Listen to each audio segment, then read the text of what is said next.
After smashing its way onto the world stage back in 2015 and being one of the first modern anime to bridge the anime divide into the mainstream, One Punch Man is back for its third season after a 6-year hiatus. People were blown away by the first season's jaw-dropping animation, as well as the hilarious genre pastiche it added to the well-worn superhero medium.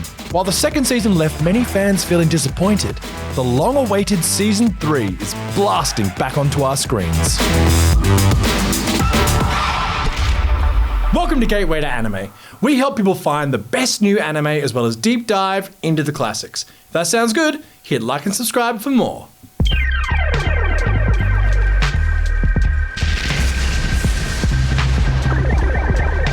The first season of One Punch Man gripped audiences with its hilarious premise and stunning animation. The highly anticipated second season delivered an experience that left most fans disappointed. And with Season 3 taking years to finally reach our screens, and recently announcing a director who's most famous for directing hentai before this, it's fair to say fans are a little bit apprehensive about what we're going to see in Season 3. But we'll get to that later in the video. But for now, let's get into the actual recap of what the show's about. Saitama lives a modest life, mostly keeping to himself and worrying about his recent balding.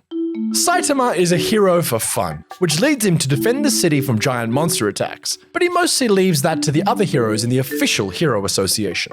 As his moniker suggests, Saitama is capable of destroying anything with just one punch. He has become, unquestionably, the most powerful being in the universe, and he's achieved this feat through some unbelievably hard work. 腕立て伏せ100回、上体起こし100回、スクワット100回、そしてランニング10キロ。これを毎日やる。 Which is questionable. Rather than being content with his position as the most powerful being in existence, Saitama is dreadfully existential.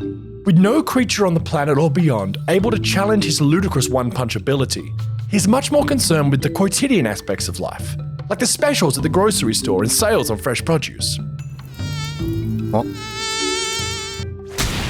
One day, Saitama is fruitlessly chasing an irritating mosquito until he discovers its source. A mosquito girl monster engaged in battle with a young cyborg, Genos. After giving Genos an extremely difficult battle, Saitama casually destroys Mosquito Girl in one swat. And the young hero Genos cannot believe his eyes. Saitama reluctantly allows Genos to become his apprentice, who moves into his apartment with ambitions to learn about his extraordinary ability, so that he can exact revenge on the mad cyborg that destroyed his hometown. The two are attacked by a group called the House of Evolution, seeking to capture Saitama and experiment on him to research his unfathomable strength. They are led by Dr. Genos, who unleashes his own formidable creation called Carnage Kabuto.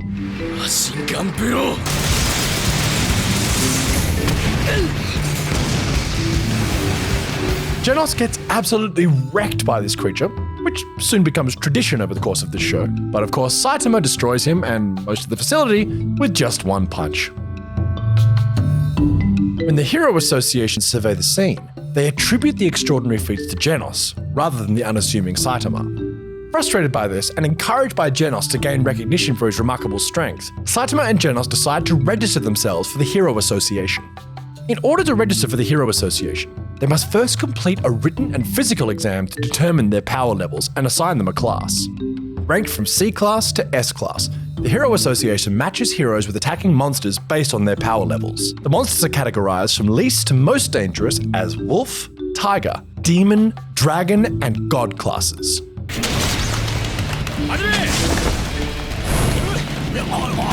Saitama blitzes his physical exam and terrifies those around him in the process. But when it comes to the written exam, he barely scrapes through, landing him all the way down in C class. Genos, on the other hand, aces both tests and is ranked in the highest level of S class. Genos still doesn't believe that Saitama achieved his unfathomable strength through the means he described. He challenges Saitama to a sparring session and implores him to hold nothing back. This leads to one of the best animated sequences, not just in the show, but in all of anime.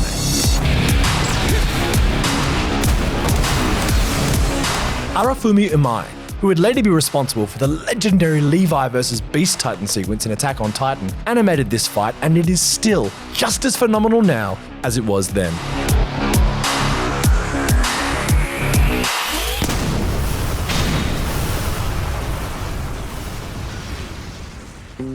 Genos learns that no matter what he does or how hard he trains, he will never, ever get close to the level of Saitama. Breaking news of an impending meteor hurtling towards Zed City sends the citizens into a panic, and several S-Class heroes are implored to stop it. This leads Genos to meet the number 3 ranked S-Class hero, Bang, who's an old martial artist and all-round good guy. Another S-Class hero, Metal Knight, turns up to try out his new weaponry on the meteor. Genos and Bang also try to stop it, but they are unable to do so. Saitama then steps up to the plate and obliterates the meteor, but in the process causes untold damage to the city because his punch splinters the meteor into thousands of pieces. He prevents a complete catastrophe, but still manages to do some collateral damage in the process. This leads the citizens of Zed City to turn on Saitama. Saitama turns it back on the crowd, exclaiming that he did nothing wrong and that he doesn't need their admiration, as he's just a hero as a hobby. This whole affair makes Bang aware of Saitama's true strength, and at this point in the story, he's one of the only people who truly know what Saitama is capable of. The city is then attacked by the formidable Sea King and his sea folk, coming to kill all humans and claim the land for themselves. The Sea King cleaves his way through numerous heroes, including an S-Class, which leads Genos to confront the Sea King and busting out some awesome-looking moves, which are ultimately useless, and once again, he gets wrecked. Moomin Rider, the number 1 C-Class hero, arrives to go to Genos' aid. People all cheer and believe in him, but because this is One Punch Man, he gets completely wrecked. Just before he's killed, Saitama arrives and tells him he fought well. Saitama then does what he does and kills the Sea King with, you guessed it, one punch. And the punch is so powerful, it literally clears the storm clouds away. The people watching on are so shocked that they literally don't believe that he did what he just did. They deduce that the monster simply wasn't that powerful and that Saitama must be some kind of fraud. Saitama does, however, move up to rank 1 of Class C after this fight, and Genos also moves up the ranks of S-Class. At his dojo, Bang informs Saitama and Genos about his former apprentice, Garou, who went wild and defeated all of his other top students.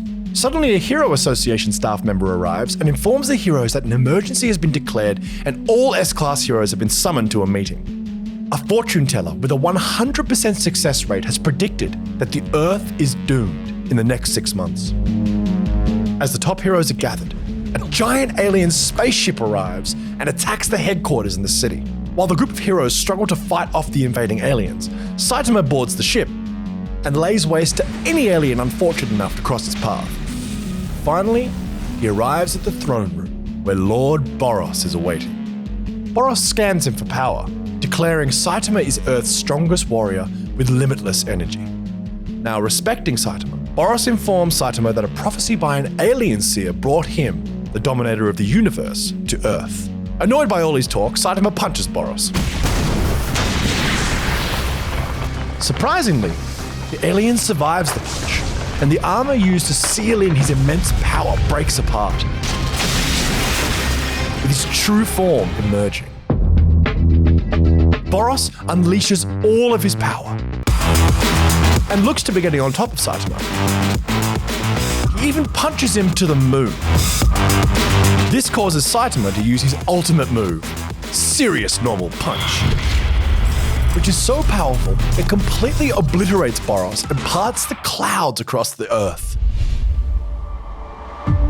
On his deathbed, Boros remarks that Saitama was holding back the whole time and dies with a smile on his face, having finally experienced a true fight. Saitama, on the other hand, is still seeking the thrill of a true battle, which continues to elude him. In the aftermath of the attack, the city is being restored and another large-scale monster attacks, only for Saitama to come upon it and once again destroy it with one punch. Saitama screams in anguish as it returns to the mundane status quo where the story began. But at least he's now leveled up in the Hero Association to B class. And that brings us to the end of Season 1. It is such an incredibly tight season with some of the most extraordinary animation that we have ever seen, even to this day. And Season 2, well, it definitely takes a bit of a dive in the animation department, but we'll cover that later. For now, let's dive into the story of Season 2. The prophecy from the fortune teller and the alien seer has the Hero Association preparing for an oncoming threat. They are so desperate for reinforcements, they hold a meeting to consider enlisting vigilantes and criminals to bolster their ranks. During this meeting, Garou arrives, the aforementioned former apprentice of S-ranked hero Bang. Garou boldly announces that he's on the side of the monsters and declares everyone in the room his enemy. Garou defeats everyone in the room, sparing the Hero Association representative, and gives him a message to spread, that Garou the monster is here to hunt heroes. Garou goes on a rampage to fight as many heroes as he can. Meanwhile, Saitama and Genos have befriended the fearsome-looking S-ranked hero King, renowned as the world's strongest human, who turns out to be a fraud, whose only unique ability is being in the right place at the right time and taking credit for the work of other heroes, Saitama being one of them. His true hidden skill is being exceptional at video games, which infuriates Saitama as he keeps losing against him as they become closer friends. After hearing about the carnage caused by Garou and some of his friends being hospitalized, Saitama goes to visit them. Moomin Rider informs him that Garou is even more powerful than the Deep Sea King. Another defeated hero joins in the conversation from the next bed and explains that it is Garou's martial arts expertise taught to him by Bang, which makes him such a formidable opponent. In order to learn more about martial arts, Saitama takes his new friend Chironko's place in a martial arts tournament. In order to disguise himself as Chironko, Saitama buys a ridiculous wig. In the process, he encounters Garou.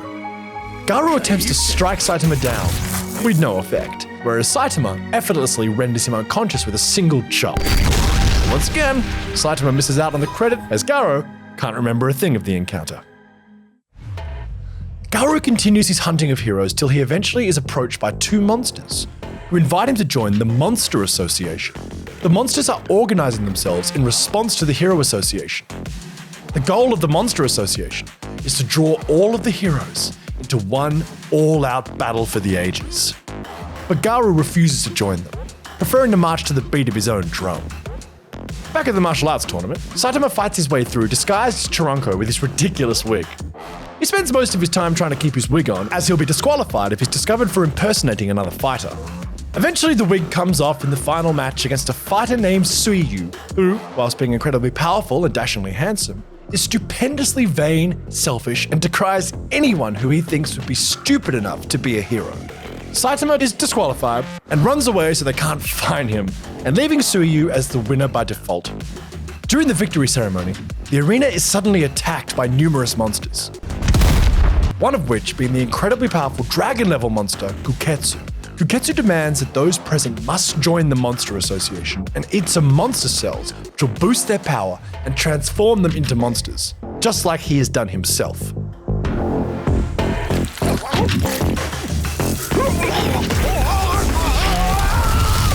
While some fighters accept the monster cells, Suiyu makes a stand and fights against the monster horde. He's ultimately defeated. Suiyu cries out for help, which draws Saitama back to the arena. Saitama defeats the newly transformed fighters and the powerful Kuketsu, punching his head clean off, which lands back in the arena in front of Suiyu.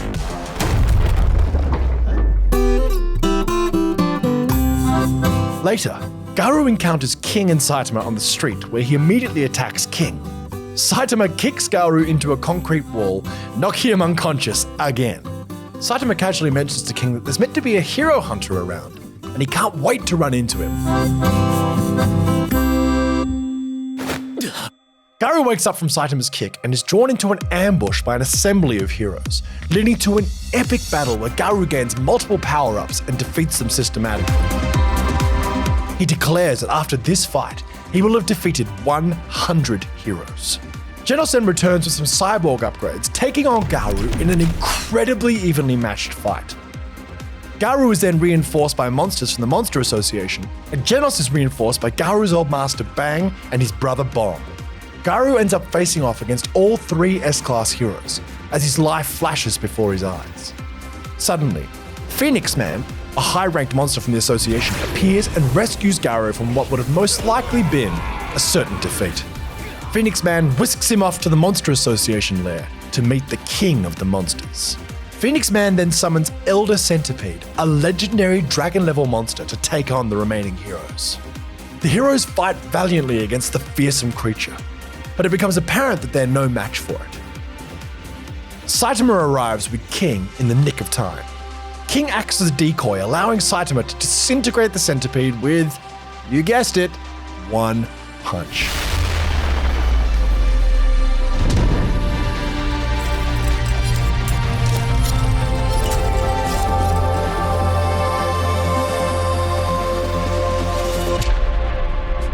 So that is the end of the recap. Now, people are very much apprehensive about what this third season is going to bring, considering of how much of a step down there was from season 1 into season 2.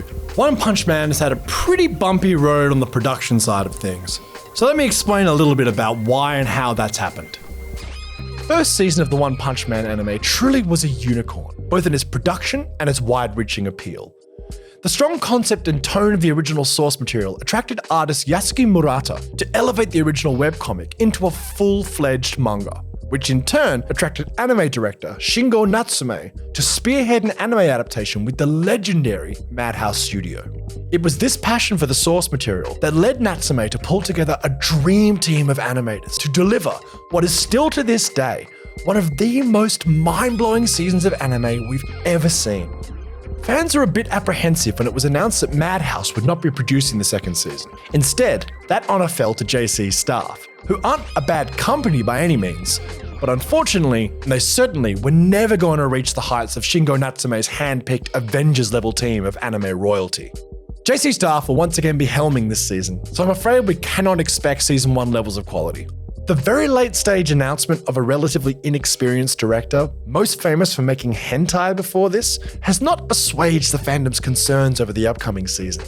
I'm still super excited about diving back into this world, and even though the director himself has even said that we're not going to get season 1 level of quality, which is pretty understandable, I still think season 3 is going to bring us something that we can all be excited about. There's definitely been a bumpy road to get here, and a lot of people are very skeptical, and it's fair enough, but I still hold out hope that we're going to get at least something that looks close to what this show can be.